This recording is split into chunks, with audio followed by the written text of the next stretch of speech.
SBN, Sports Business Now. SBN is a division of Row 27, the digital sports marketing company, celebrating 5 years of creating TV spots, intro videos, and microsites for over 150 teams. See our work at row27.com. And by FanMaker, digital marketing tools for sports teams, featuring FanMaker Rewards, the most comprehensive and popular fan loyalty and reward system. Learn more about our apps at fanmaker.com.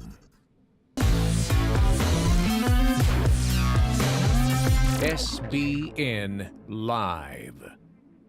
Hey everybody, and welcome to SBN Live. I'm Holly Koski, and SBN Live is a show where we talk about all of the latest news in the sports business industry from the week. And as always, we have Jason Cole and Max Huber of Row 27. How are you doing today, guys? Doing great. How about you? Good. Really depressed about this weather, but Yeah, I feel like we talk about this every week. I feel like I need to go Christmas shopping, but Yeah. whatever, that's for a different day. Yeah, for those of you who aren't from Minnesota, which would probably be almost everyone watching the show right now, Right. Besides Max's wife, it is snowing It is. outside. We're going to get like 7 inches of snow right now. It is ridiculous for being April 19th right now. It makes me almost root for global warming, honestly. This is global warming that's doing this, though. You don't understand. I know. Okay. Well, moving on to actual relevant news to you, which is Twitter launching their keyword targeting for ads just this Wednesday. So it means that you can see promoted tweets based on the things you've tweeted about and not necessarily your location or interests like before. So in the Twitter blog, they use the example of you enjoying the latest album from your favorite band, and it so happens that the band is due to play a concert at your local venue.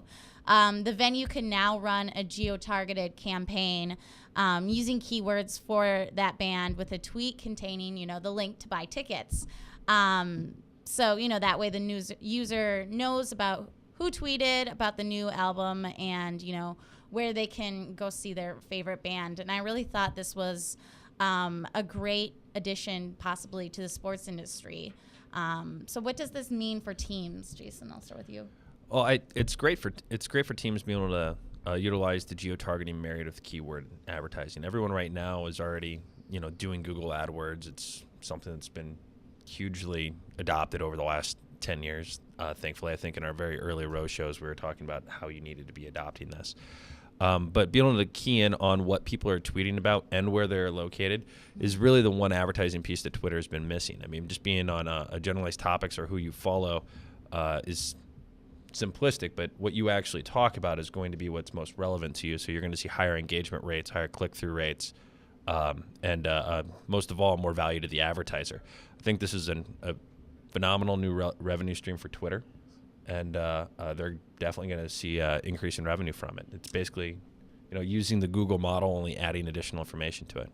Yeah, speaking of, the engagement factor, they ran a case study with Walgreens, Microsoft in Japan, and GoPro, and they had an 11% increase in higher than average engagement in terms of using those geo-targeted ads based on keywords. Max? I like it. The fact that they're able to pull that out, it'll be interesting to see how many teams would adopt this and how many users would actually go, click and buy something from it. But it's one more point of contact for these teams and organizations to reach somebody, especially somebody that's a fan or a consumer of their product, because obviously if they're sending a tweet out, either they are a fan of them or possibly on the other end they could be bashing them, but still they're getting their message out to this person and hoping that then turns into a purchase and gets them into the venue, gets them to buy a beer, a hot dog, and so forth. So it's pretty cool. Yeah, to your example, in venue tweeting, if they say, if someone tweets out, okay, the lines are really long at Target Field or what have you, they could use that tweet to direct someone to a shorter line and offer a discount too, if they think that would really drive engagement, which I think it would. So Moving on now to our Nike photo ID using Instagram. So first there was, the Nike program where you could actually design your shoe in terms of color scheme and everything like that. And now Nike is including Instagram. So you can just grant access to your Instagram, and then it pulls in the color palette from that. That's a really good example right there. It pulls in the color palette from your Instagram, and it creates a shoe, just based on that, which is really, really cool. I was playing around with this yesterday, and definitely did some cool things with it. So, you can choose to have the color palette on the Nike Air Max 1, the Air Max 90, or the Air Max 95. So it's a couple different types of shoe, and then you can go and share your creation on all of your social media networks, and then ultimately buy it, which is ultimately really cool. Yeah, it's the point at the end of the day. I think this is really awesome, and it's not just like one shoe. It looks at it and comes up with 4 different options from the color palette, Right. and it's probably very simple tech that Nike's running here, but it's a really, really cool integration when you actually bite this off. You guys should all go play around with it, because this is the type of thing that you could easily go ahead and adapt into on another campaign, this color sensitivity from Instagram or other social media posts. I like it. I mean, they're taking the 3 shoes that they have always had on Nike ID that are formerly running based, but now it's just sort of a fashion sense shoe.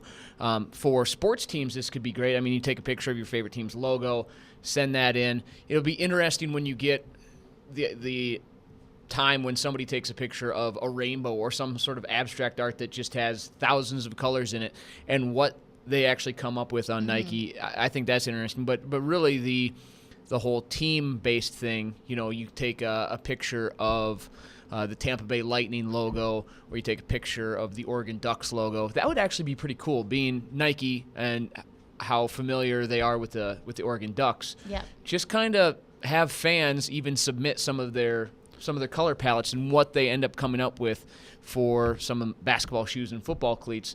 Not only just so you can see it, but make a contest of it and really have fun with it, like I said, based on the relationship they already have there. That's a great thing that you kind of touched on there. I mean, it'd be awesome for one of the brands, whether it be Nike, Adidas, or Reebok, to go ahead and have a design the shoe contest that's worn for a game, maybe in one of the alternative sport uniform games like Adidas did a number of last year or anything like that. It's probably an opportunity that needs to happen, because that from a tech angle, that activation really isn't that expensive, and you get pretty ridiculous engagement.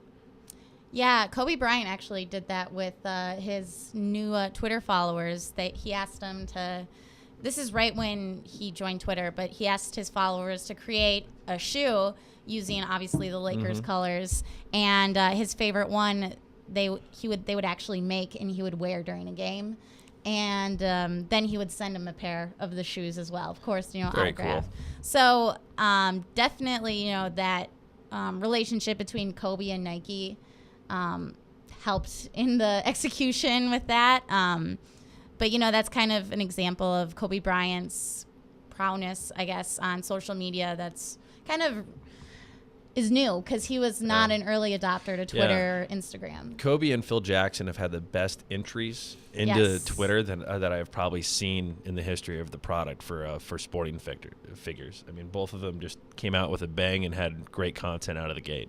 Right. But yeah, Max, absolutely great idea as far as, making a contest out of it. And because a lot of people love to sport their gear, their team's colors from head to toe.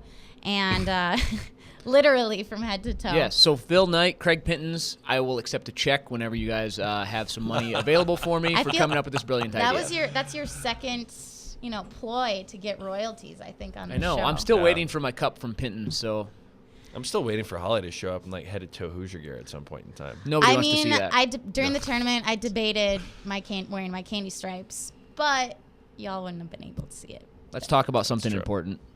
Oh, ouch. Because North Dakota's, was in the Frozen Four and all that. Yeah. We're a great state, great team. Moving on. Moving on now to the NBA. NBA schedule for playoffs has just come out.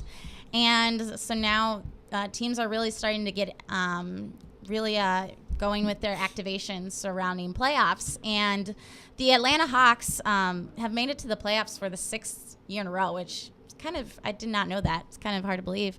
But they're celebrating with like a kind of a fun scavenger hunt around Atlanta for and giving away tickets to playoffs.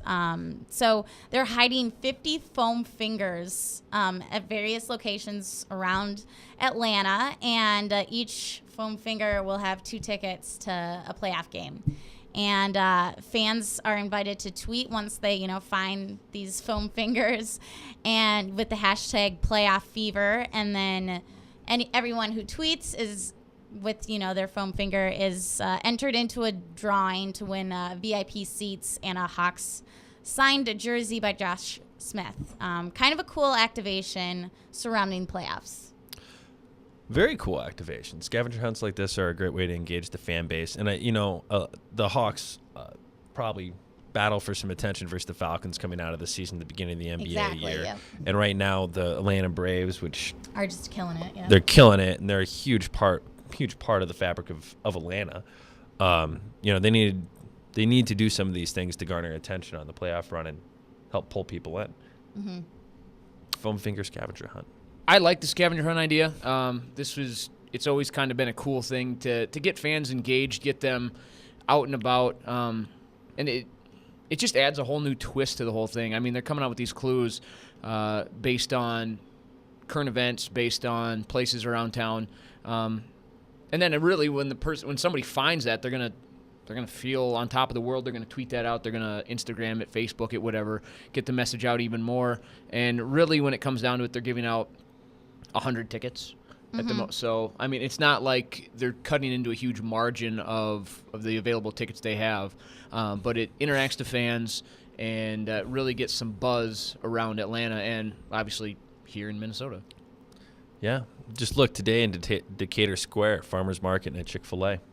I mean, the tweets are fairly direct there, so I mean, they're clearly pushing people to certain locations. After a while, they're probably going to have one left, and they're like, it's at Chick-fil-A on the corner of 5th Street. Like a giant Easter egg hunt where all of a sudden you find an Easter egg, in August that you hit away. The Atlanta Hawks have been doing some great things as far as promotions. I remember at the beginning of this season, we talked about on the show, actually, where they paid for the morning tolls of the commute into Atlanta, which is a really, really cool idea. So props to the Hawks marketing department on continuing to push the envelope.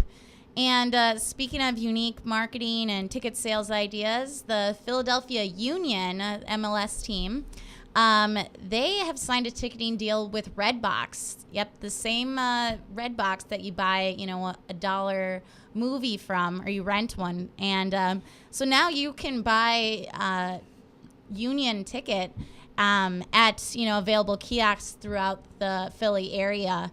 So the tickets range from $25 for like corner seats in the stadium to $45 for just midfield seats there. And you can either print the tickets off at home, or you can pick them up at the ticket call will call window.